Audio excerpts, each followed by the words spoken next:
For my birthday this year, I ended up getting a Switch.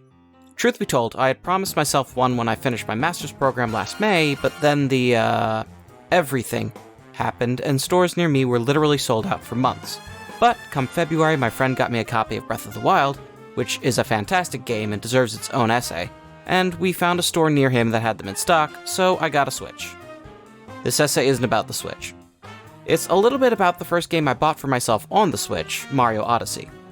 Odyssey is a fantastic game, thanks to a number of factors, and it owes quite a lot to the dedicated designers, artists, and animators that brought all of its worlds to life. Every last world goes beyond the old tropes, water levels, desert levels, ice levels, you get the idea, to craft a location that feels tangible. Needless to say, Mario Odyssey's kingdoms nail immersion, and that's why I had such a sharp reaction upon landing in the Wooded Kingdom.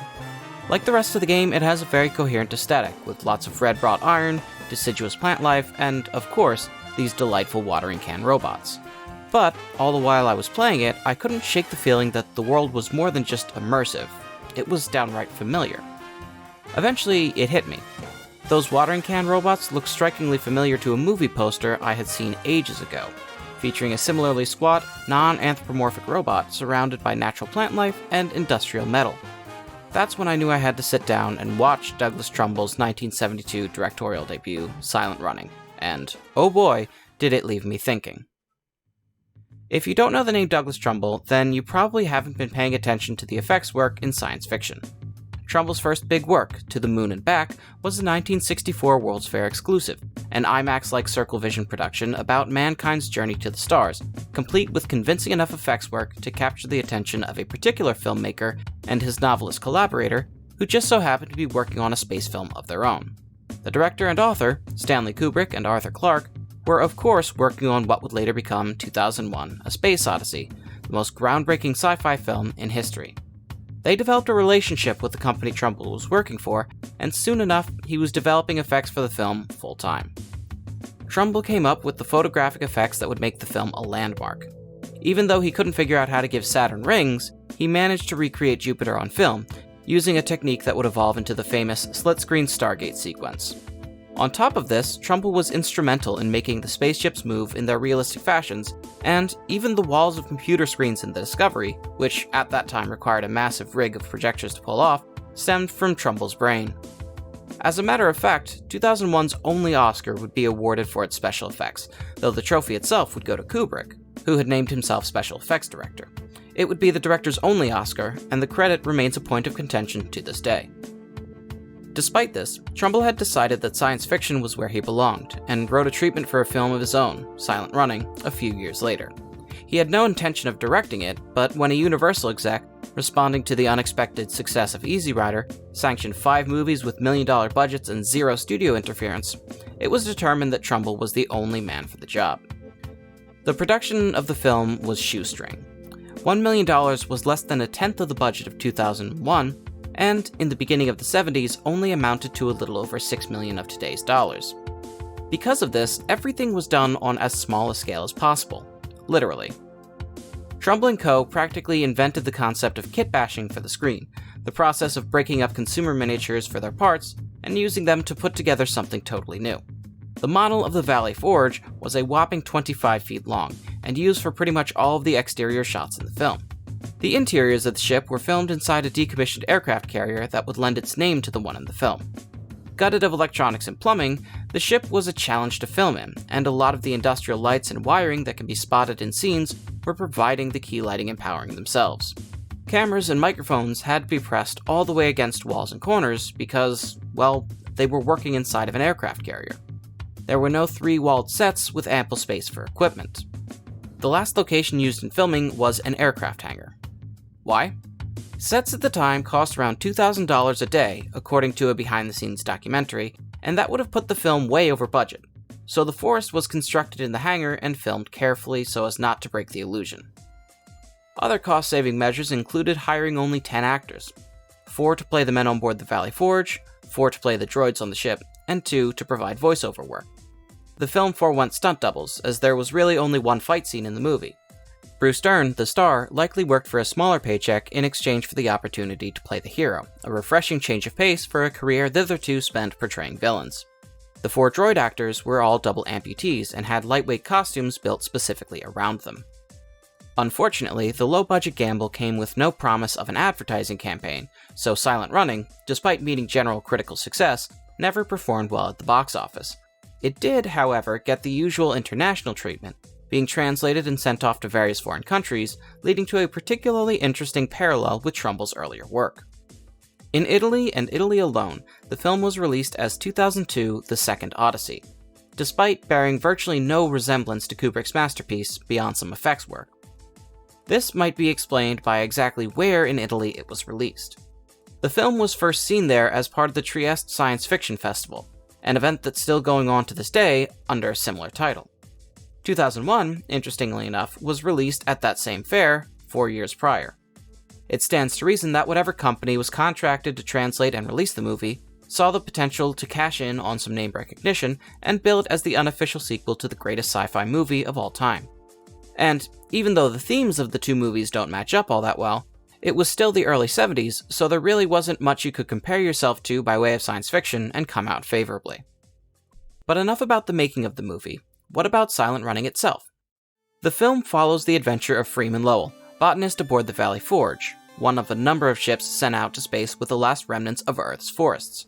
You see, mankind has figured out how to synthesize just about anything it could need, leading to hyper-industrialization and a lack of space for the planet's plant life. The government decides to do a sort of reverse WALL-E and send not the humans into space but the forests, where they can be maintained until it's time to refoliate Earth. Lowell is banking on this mission landing him a newly reinstated position of Global Parks Director. Things go awry when the crew receives the recall order, sans forests.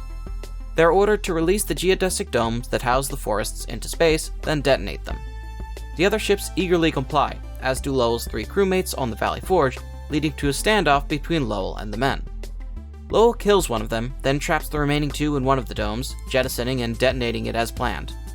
He then goes AWOL with the last remaining forest, reprogramming the ship's drones to help him feign a catastrophic failure and catapulting the ship behind Saturn's rings to hide. What follows is one of the most interesting sequences in the movie. Lowell becomes attached to the 2 droids that survived the trip, naming them Huey and Dewey, giving Drone 3 the posthumous title of Louie, and adopting them as children of sorts. He teaches them basic gardening skills, how to play poker, and even relies on them to surgically repair his leg, damaged from the earlier fight. When Dewey is later disabled in an accident, Lowell is given the chance to return this favor in kind. Despite this content existence, the forest begins to deteriorate for lack of light. Eventually, Lowell finds a way to provide proper light for the forest, but not before one of the other ships comes looking for him. In a final, explosive sequence, Lowell launches the last forest with a single robotic caretaker into space, then arms all the nuclear detonators aboard the Valley Forge, sacrificing himself and Dewey to save the last forest. Roll the very short credits. Whether you regard the film's conclusion as depressing or optimistic, and interpretations do vary wildly, it poses some tough philosophical questions for watchers. It's clear from the Spartan stylings of the Valley Forge and the apparent attitude of humanity at large that the world has subscribed to a utilitarian point of view. Founder of utilitarian philosophy, Jeremy Bentham, described utility as that property in any object whereby it tends to produce benefit, advantage, pleasure, good, or happiness, or to prevent the happening of mischief, pain, evil, or unhappiness to the party whose interest is considered. In other words, everything or action has some innate degree of goodness to it, and the only rational decision is to always pick the action that does the most good. Think hard logic characters like Spock, or dilemmas like the trolley problem. The decision to send all the forests into space for safekeeping might not seem utilitarian until you consider human reactions. The removal of forests was probably a foregone conclusion, but just what to do with them would have been decided based on the public. If more people would have found comfort in seeing the forests sent into space for safekeeping, rather than destroying them outright, the utilitarian decision would have been to do so. Likewise, the decision to recall the spaceship seems very utilitarian, if a bit cynical. As important as events seem in the moment, they're usually only foggy memories just a few years down the line. After a certain amount of time, people probably just got used to there not being any forests anymore, at which point the most good that those ships could do would be to dump the plants and return to commercial service. Of course, this is only utilitarianism from one angle, and we're clearly being shown the worst of it by seeing things through Lowell's eyes.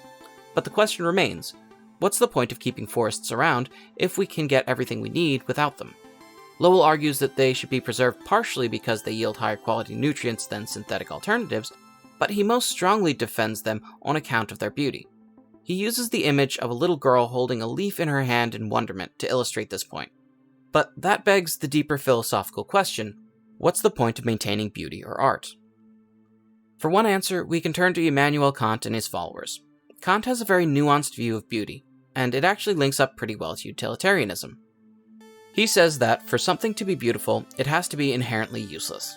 In his own words, taste is the faculty of judging an object or mode of representing it by an entirely disinterested satisfaction or dissatisfaction.